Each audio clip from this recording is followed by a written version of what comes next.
Hello everyone. आज हम discuss करने वाले हैं एक इलिप्स का एरिया।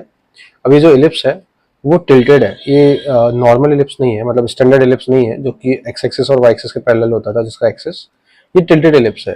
और टिल्टेड इलिप्स कैसे पहचान होती है उसकी, क्योंकि इसमें एक्स इंटू वाई वाला टर्म आ रहा है, तो ये टिल्टेड इलिप्स है। अब इसका एरिया निकालने के लिए हम क्या कर सकते हैं वो समझना है हमें।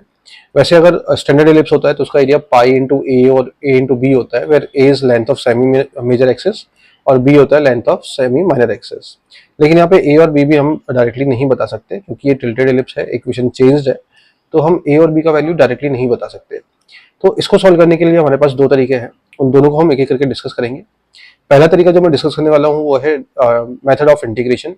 इंटीग्रेशन से हम इसका एरिया निकालेंगे। तो मैं क्या करूंगा, इस इलिप्स को मैं मेजर एक्सिस के अबाउट दो पार्ट में डिवाइड कर दूंगा। जैसे कि डायग्राम में दिख रहा है कि ऊपर वाले ग्राफ को मैं, जो लाइन है हमारी मेजर एक्सिस, उसके ऊपर वाले ग्राफ को बोल दूंगा y इक्वल्स टू f1x, और नीचे वाला जो पार्ट है, नीचे वाली जो ब्रांच है, उसको बोल दूंगा y इक्वल टू f2x। और अल्फा से बीटा हम इसको इंटीग्रेट कर देंगे f1x माइनस f2x को, क्योंकि ऊपर वाले कर्व में से जब नीचे वाले कर्व को सब्ट्रैक्ट करके इंटीग्रेट करते हैं तो हमें उसके कर्व के बीच वाला एरिया आ जाता है ना, दोनों कर्व्स के बीच का एरिया आ जाता है। तो हम ऊपर वाले कर्व में से नीचे वाले कर्व को माइनस करके इंटीग्रेट करेंगे अल्फा से beta. Now the problem is कि हम f1x कैसे निकालें, f2x कैसे निकालें, और ये अल्फा और बीटा जो लिमिट्स होंगी स्टार्टिंग से लेके एंड तक का, ये वैल्यूज कैसे निकालें, तो उसको हमें समझना है और फिर इंटीग्रेशन काफी आसान हो जाएगा। तो चलिए समझते हैं। तो सबसे पहले I treat this equation as a quadratic equation. ठीक है, क्वाड्रेटिक की तरह ट्रीट करते हैं इसको। So this becomes 5y square. मैं y में क्वाड्रेटिक बना रहा हूँ जिससे y इक्वल टू fx आ सके, plus y into 6x plus 2x square minus 1 equal to 0। अब मैं सिंपली इसी एक्सप्रेशन को क्वाड्रेटिक की तरह सॉल्व कर लूंगा, y का value in terms of x निकाल लूंगा।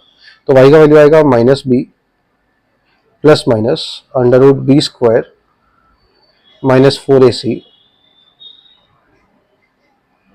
अपॉन 2। और 2 से हम कट भी कर सकते हैं इसको, तो माइनस 3x प्लस माइनस यहाँ पे आएगा हमारे पास 9x square minus 10x square plus 5 divided by 5। तो y के दो वैल्यू आएंगे, एक आएगा minus 3x plus under root 5 minus X square by 2, और एक आएगा y का value minus 3x minus under root 5 minus X square by 2। ये हमारे दो फंक्शन आ रहे हैं, है ना। तो जो अब ये जो माइनस, एक्चुअली नीचे 2 नहीं है, नीचे 5 आएगा, सॉरी। तो ये जो दो फंक्शन आ रहे हैं, ये दोनों function y equal to minus 3x upon 5 के अबाउट सिमेट्रिक है। मतलब जो हमारी मेजर एक्सिस है इलिप्स की, उसका इक्वेशन भी हमें मिल गया, that is y equal to minus 3x by 5।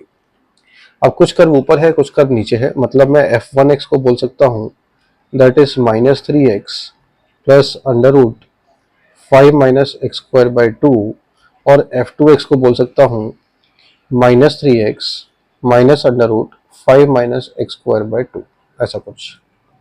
अब ये जो f1x और f2x डिफाइन है, इसके अंदर में जो रूट की क्वांटिटी है, रूट के अंदर वो पॉजिटिव होनी चाहिए। मतलब 5 माइनस एक्स स्क्वायर क्या होना चाहिए, ग्रेटर देन इक्वल टू 0 होना चाहिए।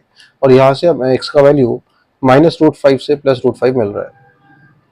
इसका मतलब हमारे जो अल्फा बीटा है वो हमें साफ साफ दिख रहा है।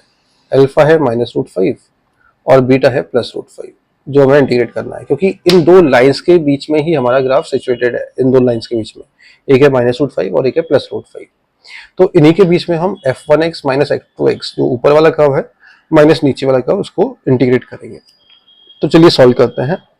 माइनस रूट 5 से लेके plus root 5, this is the area of f1x minus f2x। ये हमें इंटीग्रेट करना है विद रेस्पेक्ट टू x। ठीक है, ये हमें इंटीग्रेट करना है। तो चलिए सॉल्व करते हैं इसको।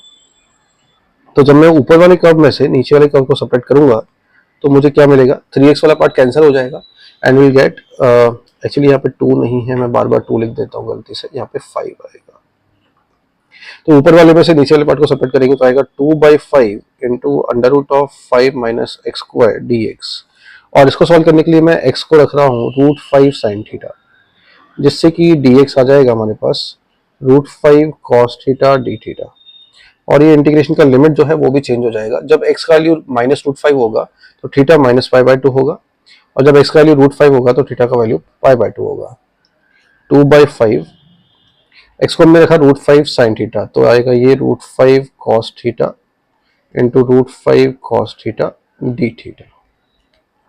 तो रूट 5 और 5 कैंसिल हो जाने वाला है, 2 कॉस स्क्वायर थीटा बचेगा। इसको हम लिमिट को भी इवन फंक्शन होने की वजह से 2 टाइम्स 0 से पाई बाय 2 लिख सकते हैं, और बचा 2 cos square theta D theta. 2 cos square theta को मैंने लिख लिया 1 प्लस कॉस 2 थीटा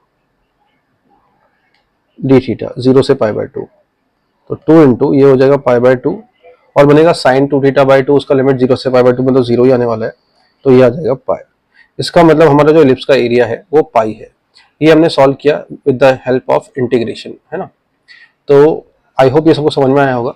अब हम सेकंड मेथड पे चलेंगे जिससे कि सेम आंसर आएगा पाई, लेकिन इसमें थोड़ा सा हमारा कैलकुलेशन थोड़ा ज़्यादा होगा, और इसमें हम हेल्प लेंगे ट्रिग्नोमेट्री की एंड पोलर कोऑर्डिनेट्स की। तो जैसे कि हमने पढ़ा है कि हम किसी भी पॉइंट को 2D में किसी भी पॉइंट को पोलर कोऑर्डिनेट से रिप्रेजेंट कर सकते हैं। मतलब किसी भी पॉइंट को on the curve we can write as r cos theta, r sin theta. किसी भी कर्व पे कोई भी पॉइंट हम ऐसे ले सकते हैं, r cos थीटा और r sin थीटा। यहाँ पे r का मतलब क्या है? r का मतलब है डिस्टेंस फ्रॉम ओरिजिन, और थीटा क्या है? ये है हमारा थीटा, ठीक है। अब यहाँ पे ओरिजिन का क्या इंपॉर्टेंस है? सबसे पहली बात, जो हमारा कर्व था ना 2x² plus 6xy plus 5y square equals to 1, ये जो कर्व है, ये जो इलिप्स है, इसका सेंटर ही ओरिजिन है। और वो मुझे कैसे पता चला? वो मुझे पता चला पार्शियल डेरिवेटिव से। जब हम पार्शियल डेरिवेटिव करते हैं with respect to x and with respect to y, और सॉल्व करने से जो हमें मिलता है वो होता है सेंटर के कोऑर्डिनेट्स।